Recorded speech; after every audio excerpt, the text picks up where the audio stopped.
Meus caríssimos irmãos, que nos abençoe o Senhor Jesus, que Ele nos conceda tranquilidade, harmonia, paz. Só tu choras, irmão, em teu carpir dorido, porque trazes assim o peito compungido, guardando a noite n'alma e o fel no coração. Eu sei, algo cruel te agasta e infelicita, um travo de amargor, de pena, de desdita, semeia de tristeza a tua solidão. A festa da natura, a festa gloriosa estranha ao teu sentir. Na noite dolorosa, ascende solitário ao Gólgota infeliz. Se à volta dos teus pés esplende e canta a vida, no imo do teu ser descerra-se a ferida, que sangra de obsconsa e rota cicatriz. Entanto, amigo meu, a noite constelada desdobra pelo além as lúcidas moradas que aguardam no futuro a paz do teu sentir. E o fulvo amanhecer, esplêndido e sublime, retrata o coração que a grande dor redime no pórtico ideal, na glória do porvir.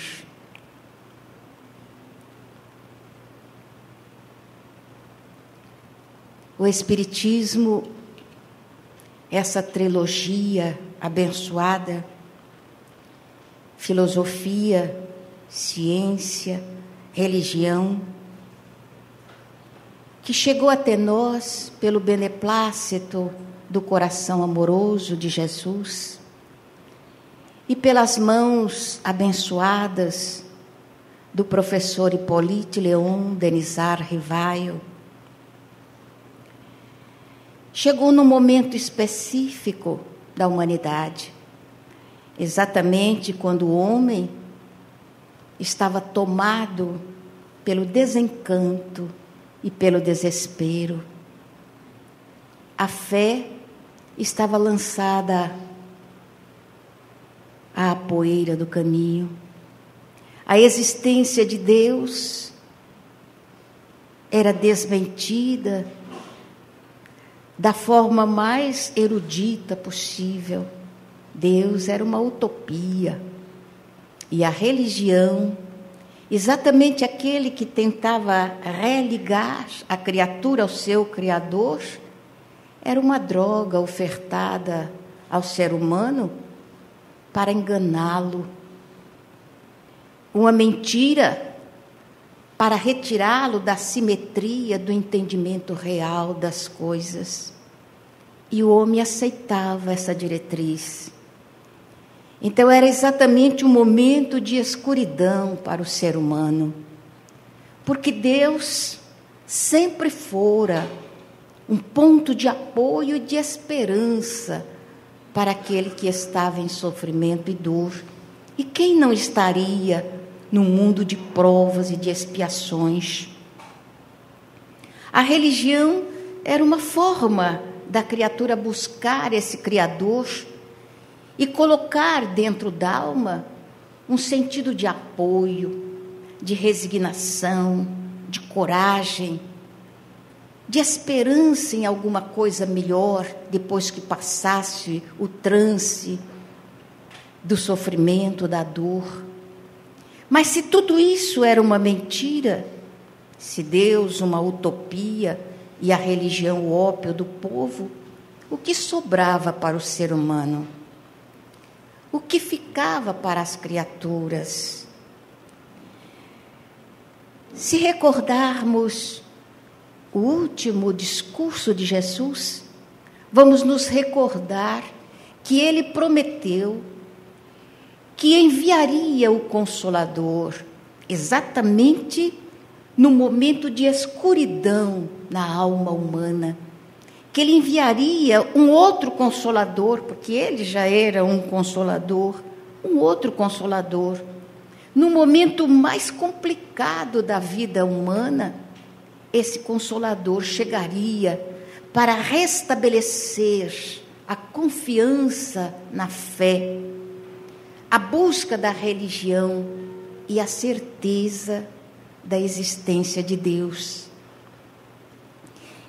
Então começa uma grande revolução na humanidade, exatamente quando os luminares do conhecimento, da intelectualidade, fazia a afirmativa da não existência de Deus, quando exaltava a vida humana como sendo o ápice da existência do ser humano e que nós deveríamos aproveitar essa vida, porque depois desta vida não existia mais nada. É exatamente nesse momento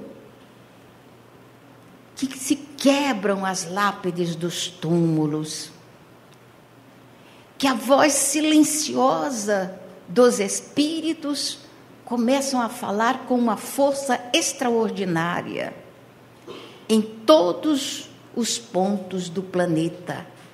Mas é justamente em Hydesville que a coisa vai eclodir com uma força extraordinária, quando duas meninas, duas crianças, entram em contato com o mundo espiritual através dos chamados raps, pancadas, batidas. Alguém que vem do outro lado da vida, do outro lado do túmulo, para dar a certeza da continuidade da vida. E essas duas meninas começam a se relacionar com o espírito chamado Charles Rosman, que afirmava que havia estado naquela casa que antes de ser o lar da família Fox, era uma hospedaria, e que ele havia sido assassinado pelos donos da hospedaria, e o seu corpo estava enterrado ali. Ele havia estado na hospedaria, porque era um mascate, vivia da venda de quinquilharias, e para tirar os seus pertences, os donos o haviam assassinado e enterrado ali. E isso chamou a atenção do mundo inteiro. Jornalistas de todos os quadrantes foram até lá para dar o seu testemunho dos acontecimentos que realmente se deu. Mais tarde, procurou por toda parte o esqueleto, porque o corpo já deveria estar desaparecido, mas o esqueleto ia ficar. O osso não desaparece. Então, procurou-se o corpo, os ossos, o esqueleto de Charles Rosman e não foi encontrado. Então, desmentiram, muita gente disse que não era verdade. As próprias meninas Fox, mais tarde, já adultas, afirmaram que não era verdade, que tudo aquilo tinha sido uma armação. Acreditou-se nisso durante muito tempo, até que, no princípio do século passado, por volta de 1910 ou 1915, entre um número e outro, como a cidadezinha de Hydesville havia desaparecido do mapa, e aquela casa permanecia ali, porque todo mundo tinha medo da casa, onde tinha aparecido espírito, por volta de 1848, então a casinha estava lá no meio do mato, esquecida.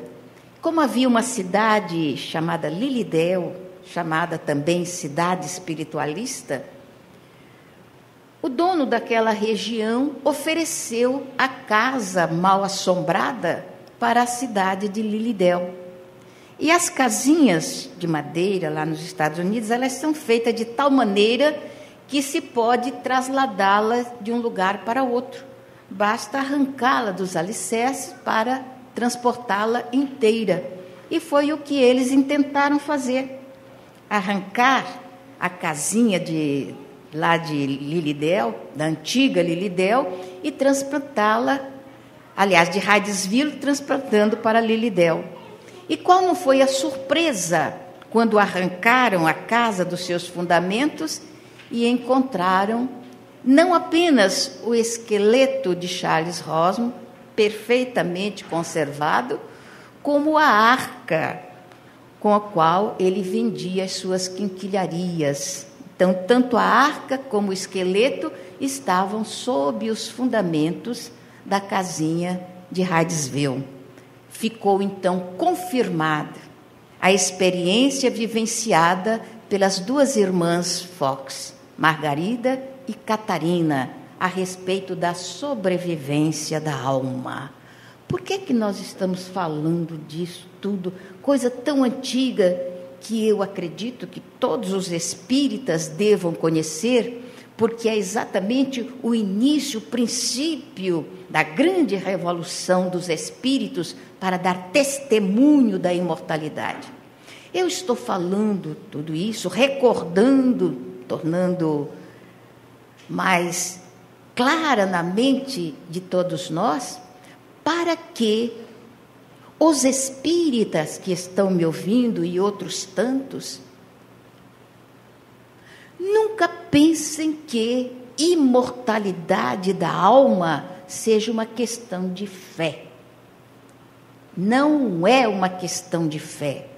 Imortalidade da alma é uma realidade demonstrada, comprovada ao longo desses muitos anos que nós estamos vivenciando. O sentimento imortalista vem desde o momento em que nós começamos a raciocinar, desde que nós começamos a pensar racionalmente, nós temos a sensação imortalista. Mas agora, neste hoje, nós não temos a sensação, nós temos a certeza da imortalidade, comprovada, demonstrada através das experiências realizadas pelos pesquisadores, antes de Allan Kardec, ao tempo de Kardec e depois dele também. Então, não é uma questão de eu acreditar, de você acreditar, de estar na nossa fé espírita a imortalidade da alma. Isto é uma questão científica, demonstrada. E isto é importante para você, espírita, para mim, espírita, importantíssimo. Se não vejamos, reconhece-se o verdadeiro espírita por sua transformação moral e pelo esforço que faz para domar suas tendências negativas. Muito bem. Então, o verdadeiro espírita se reconhece pelo seu trabalho pessoal, pelo seu trabalho de renovação, de modificação de comportamento, de busca de um equilíbrio na sua forma de ser, de agir, de sentir. Todavia, essa modificação espiritual para melhor, para crescer, vem também da sua certeza na imortalidade. Para você, quando você descobre que a transitoriedade da vida humana te convida não a aproveitar os valores que a Terra lhe pode oferecer, mas a conquistar os valores imperecíveis da alma, aqueles que você vai levar consigo para o outro lado da vida. Porque os valores momentâneos do mundo, esses ficam, todos eles permanecem na Terra. Agora, o valor da hombridade, do caráter, da paciência, da tolerância, as virtudes da renúncia, da honestidade, esse nós levamos conosco. Eles nos acompanham na nossa trajetória de crescimento. Então, só pela certeza imortalista, nós teremos a coragem de renovar-nos na terra onde nós nos encontramos, descobrindo que padecer aqui na terra não quer dizer que estejamos sendo castigados pela justiça divina. O sofrimento aqui na terra não quer dizer absolutamente que Deus nos esqueceu. São conjunturas naturais. E só existe sofrimento quando eu quero sofrer. Aí sim, eu deito na cama e choro bastante e vou sofrer à vontade. Mas se eu, reconhecendo a lei de causa e efeito, a lei de ação e reação, eu me nego a sofrer, então eu vou aproveitar as lutas mais difíceis para crescer, para estruturar o espírito na força real daquele que entende os objetivos da existência e deseja uma vida melhor. Quando nós somos convidados pela lei a darmos testemunho da nossa força, do vigor, equivale a dizer que já temos valores. Estava conversando agora há pouco com uma companheira e estávamos recordando um trecho do livro Libertação, André Luiz, quando um espírito feminino de alta envergadura vem de um plano superior para um plano imediatamente inferior e se encontra com duas jovens que haviam sido suas filhas aqui na terra, e elas falam a respeito daquele que havia sido pai das duas jovens, marido daquele espírito na última encarnação, e da sua situação difícil nas zonas umbralinas, onde as filhas tentavam resgatá-lo sem conseguir, e vão pedir o auxílio da mãe, que já está num plano superior.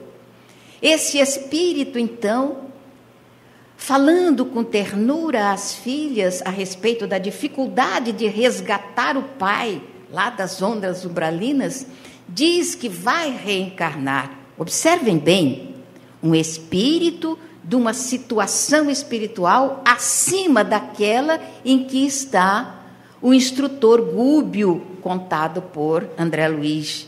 Vai reencarnar, vai receber como filhos 5 espíritos umbralinos.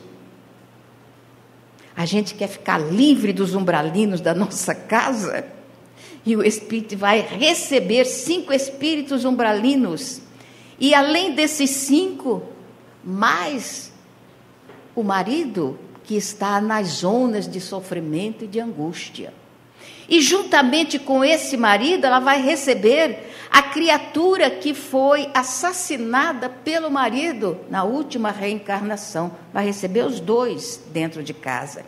Então ela diz às 2 filhas que a vida vai ser muito difícil, porque eles estarão criando um verdadeiro campo de batalha dentro do lar, onde ela vai pontificar como ponto de equilíbrio, o ponto de ternura, o ponto de carinho, para tentar apaziguar aqueles espíritos complicados e difíceis.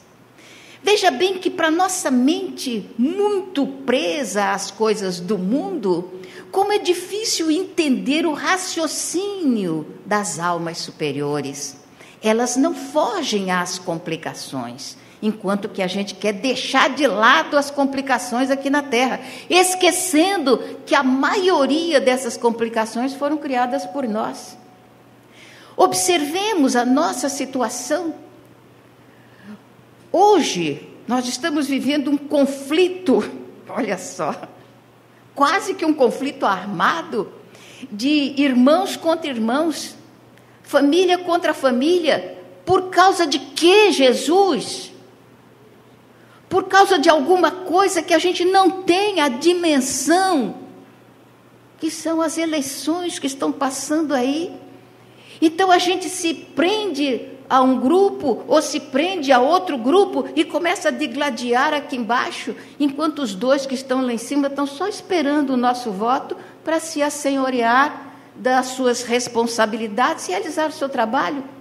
E nós vamos criar animosidades com amigos, com irmãos, com a parentela, por causa daqueles 2 que nem sabem que a gente existe, a não ser pelo voto.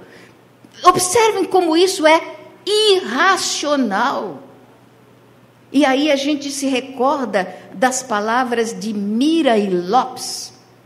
Olha o que é que ele diz a nosso respeito. Nós somos os animais racionais. Racionais equivale a dizer os animais que raciocinam, que já possuem a razão. Isso nós sabemos. E nós temos os animais irracionais, que não raciocinam, mas não brigam por política, nem brigam por outra coisa. Eles brigam por alimentação, eles brigam em defesa de si mesmo, mas por política eu nunca vi um macaco brigando com o outro, um leão brigando com o outro, nunca vi. Muito bem. Então diz Mirei Lopes, entre os animais da terra, aí ele tira o racional e tira o irracional. Entre os animais da terra, o homem é o único que não sabe viver. E vejam como isto é uma realidade. Se a gente for decodificar a palavra de Mirei Lopes, realmente, nós somos os únicos animais que não sabemos viver. Porque por questiúnculas nós criamos um campo de batalha. Por uma nonada nós nos autodestruímos ou destruímos os outros.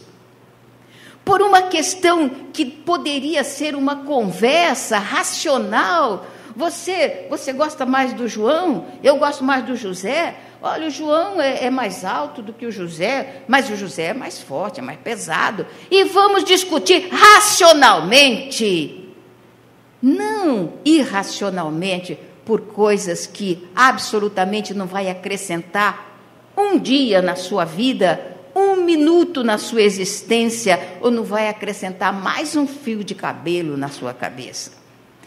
Racionalidade, utilizar essa racionalidade a benefício pessoal. Se nós vivêssemos harmoniosamente, como o mundo seria mais feliz? Como todos nós seríamos mais felizes se houvesse essa harmonização entre nós? O que nós precisamos é descobrir mesmo, descobrir de verdade. Não só ler nos livros, mas ter a certeza de que nós somos animais racionais. A gente não fez ainda essa descoberta, por isso a gente não utiliza muito a razão.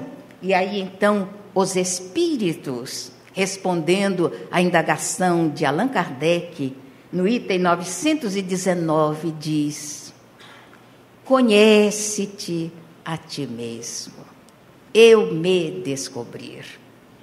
E nós temos uma quantidade enorme de informações, as obras de André Luiz, da espiritualidade toda, informando como nós poderemos viver no mundo de provas e de expiações e sermos felizes aqui. Vou contar uma história verídica aos senhores, uma história que encheu meu coração de amor pelo ser humano, de ver como é difícil o homem descobrir o caminho da felicidade, mesmo ele estando ali, na frente dos seus olhos. Eu fui falar numa cidade pequenina do estado do Mato Grosso, e para chegar ao centro espírita foi uma batalha.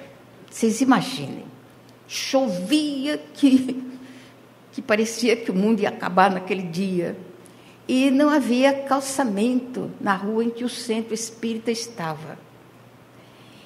Eu tenho ainda, porque sou muito inferior ainda, eu tenho horror a pisar no molhado. Imagina pisar na lama. É uma agonia. Sentir que os pés estão sujos. Eu sempre digo, brincando com os meus familiares, se um dia eu pisar numa porcaria, muito porcaria, eu vou cortar o pé, porque eu não vou ter coragem de lavar o pé.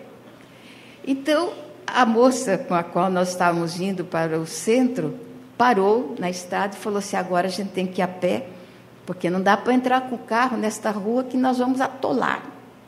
Aí eu já fiquei pensando, meu Deus, atolar, eu vou atolar uma hora dessa. Bem, mas tinha aqui uma escuridão, não tinha luz. E começamos a tentar procurar os tufos de capim para pisar em cima e tal, mas na escuridão, de repente eu senti que não tinha nada debaixo do meu pé e eu afundei e foi até o joelho. E ela segurou na minha mão, quando eu puxei o pé, o sapato ficou. Agora, achar o sapato no meio daquela lama, eu falei, Jesus, seja tudo por amor de Deus. Vamos embora. Agora, como eu estava andando, naquele tempo eu usava sapato de salto, estava mancando, resolvi jogar o outro pé fora também, e fui com os dois, e foi uma loucura. Quando chegamos na porta do centro, um centro bem simplesinho, tinha um balde d'água na porta, uma caneca, e as pessoas lavavam os pés antes de entrar. E eu fiquei pensando em lavar o meu pé, botar a mão na lama. Eu olhava para o pé, não enxergava pé nenhum, só tinha aquela coisa vermelha assim. A menina que estava comigo, muita gentileza, lavou e tal, e eu entrei descalça. Foi a primeira vez que eu preguei descalça. Entramos e não havia assento. As pessoas chegavam, sentavam no chão, era muito pobre a casa, mas um ambiente muito gostoso. E eu fui lá e sentei, pedi desculpa de estar descalço, mas aí eu vi que estava todo mundo descalço também, então nós estávamos tudo igual. Sentei e de repente entrou uma senhora de rosto bem envelhecido, bem marcado de rugas, o cabelo bem precocemente encanecido, eu acreditava, porque os olhos dela eram juvenis ainda. Ela entrou com 2 crianças, sentou-se no chão. Depois foram entrando outras crianças e está sentando. Tinha umas 15 crianças sentadas. Quando entrou um senhor, também já encanecido, e se sentou atrás da senhora e aconchegou algumas das crianças. Eu fiquei olhando, imaginando se aquela seria uma família, mas era muita criança, 15 crianças, muito filho. Mas parecia, pelo jeito como ele ia acarinhando as crianças, ajeitando. E outras pessoas foram chegando, então a casa ficou cheia. Eu achei aquilo tão lindo. Eu falei, parece o tempo antigo, o tempo de Jesus, quando o povo se sentava no chão e buscava. E eu, então, pedi a Jesus para que eu falasse com a alma de cristã. E a inspiração veio, porque os Espíritos são muito bons. Quando terminamos, o senhor se aproximou de mim para dizer que tinha gostado muito, e eu perguntei, falei, nossa, quanta criança? Ele falou, meus filhos. Eu disse, todos? Um susto, é todos? Ele, todos são meus filhos.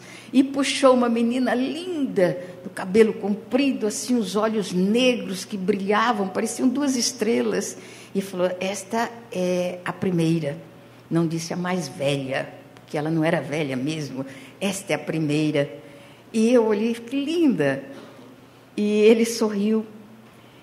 Depois ficamos conversando, demorando, porque estava chovendo muito para ir embora, e ele contou uma história que eu vou resumir para vocês.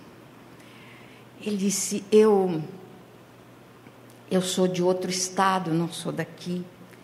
Filho único de uma família abastada, o meu sonho era ser médico. Desde pequeno eu sonhava ser médico e os meus pais me incentivaram. Estudei, me formei em medicina. Um ano antes de eu me formar, eu conheci uma jovem que estudava enfermagem.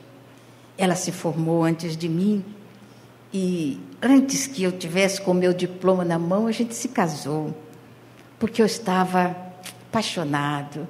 E ela me ajudou muito, me incentivando, estudando para que eu terminasse o curso.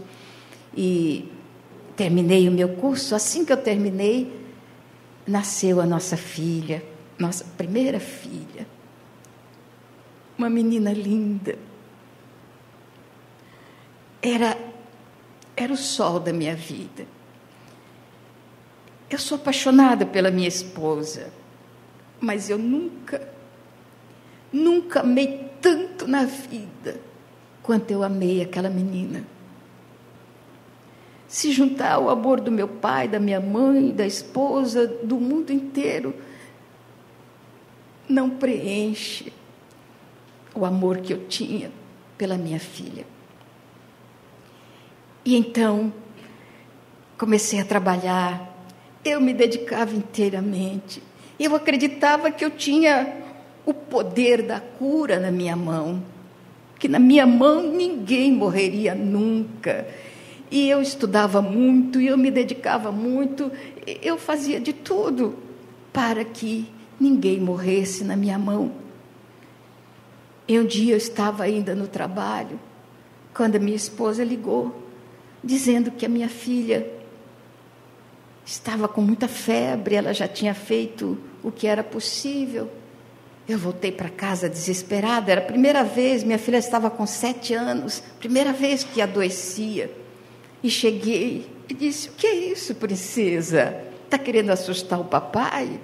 Que história é essa de ficar doente? Vai ficar doente não, não senhora. O papai está aqui para curar você de qualquer doença. E comecei a tratá-la. 1 dia, 2 dias. Chamei um colega, chamei outro. E mais outro.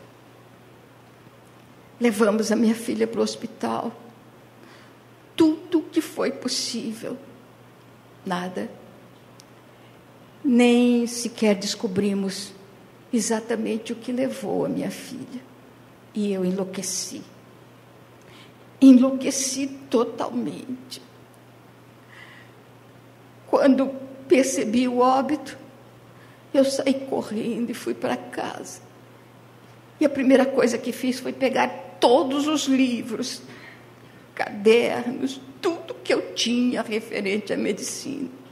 Joguei no quintal e botei fogo. Toda aquela porcaria de conhecimento, toda aquela porcaria de informações, não valera de nada, não prestara para nada. A minha filha estava morta. Briguei com Deus, briguei com os meus pais, e por primeira vez, bati na minha esposa, que tentava me acalmar. Eu virei um animal, um bicho. Levaram a minha filha. E eu tentei afogar a minha saudade, o meu amor, numa garrafa de uísque. E fui mergulhando, mergulhando. Não queria mais saber de nada. Não reconhecia mais nada. Me transformei numa coisa que a senhora deve imaginar o quê? Mergulhado dentro de uma garrafa. Até que os meus pais resolveram me mandar embora para outro local, distante. Comigo ficou apenas a companheira. Não sei por quê. Ela me amava. Não sei por que razão. Ela não me abandonava. Apesar de eu maltratá-la, apesar de mandá-la embora muitas vezes, ela não me abandonou. Ficou comigo. E quando meus pais me mandaram para este local aqui, para que eu morresse longe deles, não fazendo tanta vergonha para a família, ela veio comigo. Ficamos aqui.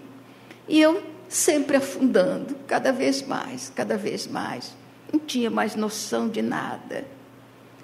E ela tomando conta de mim. E numa madrugada, quando chovia, como está chovendo agora, eu não tinha nada para beber. Depois de brigar com ela, depois de espancá-la mais uma vez, das muitas, procurando, não tinha coragem de sair da chuva para procurar alguma coisa para beber. Estava meio enlouquecido quando bateram na porta. E fui eu que fui abri a porta. Estava lá uma senhora embrulhada num cobertor, tremendo de frio. E ela então disse: doutor. E eu respondi: aqui não tem nenhum doutor, aqui não tem doutor nenhum. E ela: doutor, eu sei que o senhor é doutor, eu preciso da sua ajuda. Levantei o pé, encostei no peito dela e empurrei com toda a força que ainda me sobrava. E eu a vi cair estatelada numa poça d'água. E fiquei olhando. Ela levantou humilde, passou a mão na saia, encharcada, enlameada, e falou: doutor, eu preciso da sua ajuda. Por favor. Não sei se foi a cena, ou se foi a vergonha, não sei exatamente o que foi, mas eu disse a ela: eu não tenho mais condições de nada, eu não tenho mais nada com que possa fazer alguma coisa. E naquele momento, alguém botou a mão no meu braço e apertou, e eu olhei a minha mulher. Então ela apresentou a minha velha valise e disse: eu guardei. Ela havia escondido, não sei como, nem sei onde, mas ela escondeu, estava na mão dela. Eu então peguei a valise e saí com aquela senhora. Cheguei num casebre e lá numa enxerga estava uma menina, 7 anos, presumivelmente, 2 olhos negros enormes, um cabelo mais escuro que a noite, uma face pálida, marcada pela febre. Olhei e parecia que o coração ia parar no peito. Era minha filha. Bastava que a pele fosse um pouco mais clara e era minha filha. A senhora não imagina a loucura que tomou conta de mim. E comecei a batalhar contra a enfermidade que queria roubar aquele corpinho delicado das minhas mãos. E eu disse à morte: dessa vez não, dessa vez não, dessa vez eu venço. E durante 3 dias, 2 noites, eu estive ali à beira daquele grabato, até que eu estava adormecido, quando alguém me despertou. Abri os olhos, assustado, olhei a menina, e a mãe disse: doutor, ela está fora de perigo, está sorrindo, doutor, e eu trouxe uma xícara de café para o senhor está aí há tanto tempo. Tomei o café e fui embora para casa tranquilo, para encontrar aquela mulher acabada, envelhecida. Olhei para ela um pouco assombrada. A minha esposa era tão linda antes de eu destruí-la toda. Eu a abracei, nós nos abraçamos, e ela disse: você voltou, graças a Deus. A partir daquele dia, eu me tornei o doutor da cidade, correndo atrás da saúde para devolver aquelas pessoas. Era uma luta.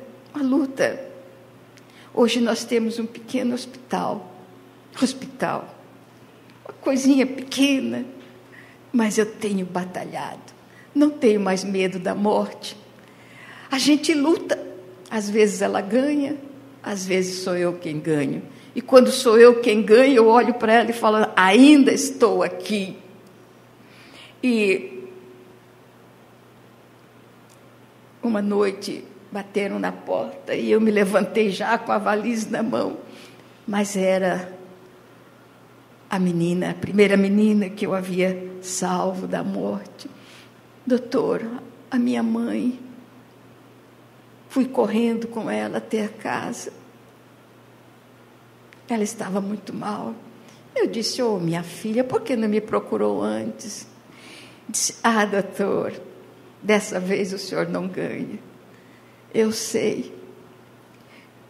Mas o senhor não ganha essa batalha, porque está na minha hora.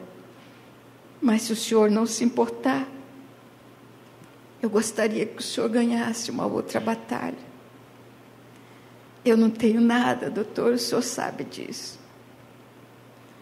A única coisa que eu tenho é isto aqui." E tirou debaixo do travesseiro o Evangelho segundo o Espiritismo, o meu tesouro, e a minha filha, o meu outro tesouro. E eu queria oferecer os 2 tesouros que eu tenho para o senhor.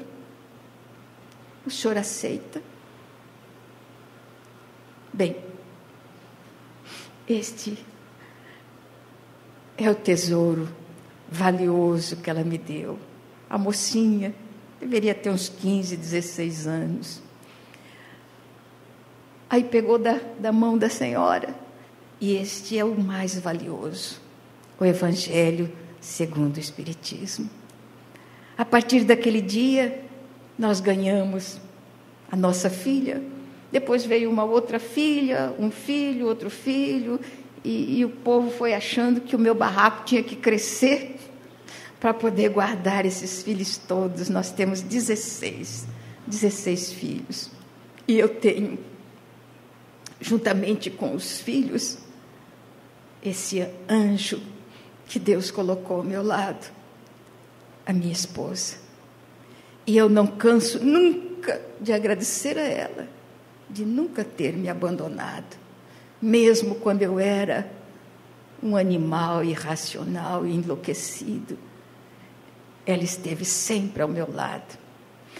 Então eu acho, dona Ana, que Deus faz essas coisas boas com a gente. Apesar de não merecermos, Ele coloca anjos luminosos ao nosso lado. E de todos os anjos que Ele mandou na terra para me cuidar, ela é o mais luminoso de todos, meu anjo de guarda. Olhei para aquela senhora que sorria e chorava, e fiquei pensando nas famílias que ainda não descobriram o valor de procurar se quererem bem, dentro de um mesmo grupo familiar, cada um procurando trabalhar as suas inclinações negativas para transformar a vida num hino de esperança, num hino de realização. Aquele médico, depois de pagar o preço do aprendizado, despertou para a realidade do bem. Hoje já está no mundo espiritual, mas deixou um rastro de luz na sua passagem por uma cidadezinha tão diminuta.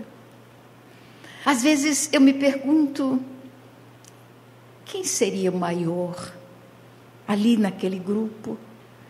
Aquela senhora que venceu todos os percalços para resistir contra o mal que habitava a alma daquela criatura?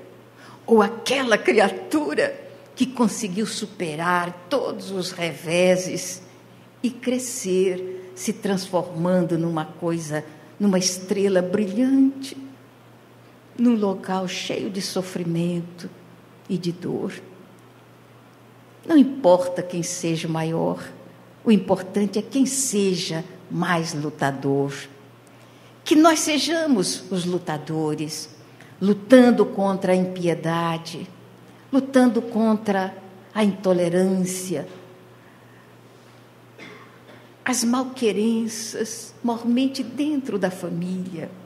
Segundo a visão de Allan Kardec, a lei do matrimônio é das leis humanas a mais harmônica com a lei divina. Então é essa que nos convida a estarmos juntos com os inimigos para podermos amá-los, para podermos erradicar os desencontros, construindo a amizade real, a a amizade verdadeira.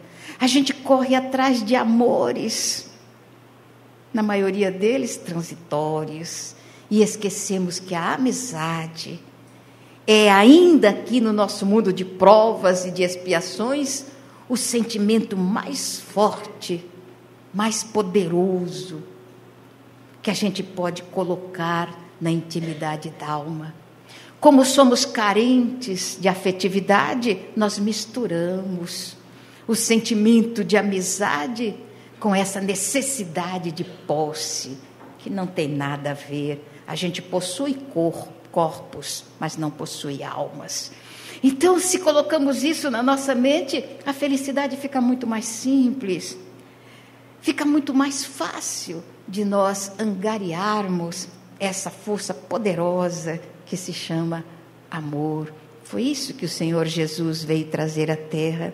E nós somos tão complicados que a gente quer complicar até a vida de Jesus, criando lendas, informações quixotescas, mentirosas, etc, etc, etc. Quando a nossa doutrina é tão límpida, tão clara, tão pura, que não dá para aceitarmos gato por lebre.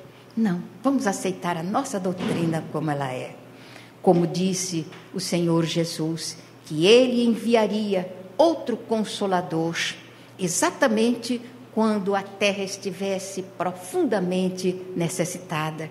E o Consolador veio exatamente quando a voz do materialismo falava mais alto e tentando matar Deus dos nossos corações. Foi nessa hora que quebraram-se as lápides dos túmulos e os espíritos se ergueram para falar que os mortos estavam de pé para salvar os vivos da intemperança, da mentira, da fuga da responsabilidade da vida.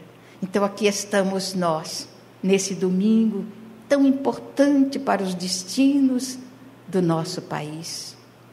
Não vamos transformar esse dia num campo de batalha, pelo contrário, vamos transformá-lo num dia de fraternidade, num dia de esperanças acima de tudo, de que aquele que sair vitorioso, que ele pense mais nos destinos do nosso povo do que em si mesmo.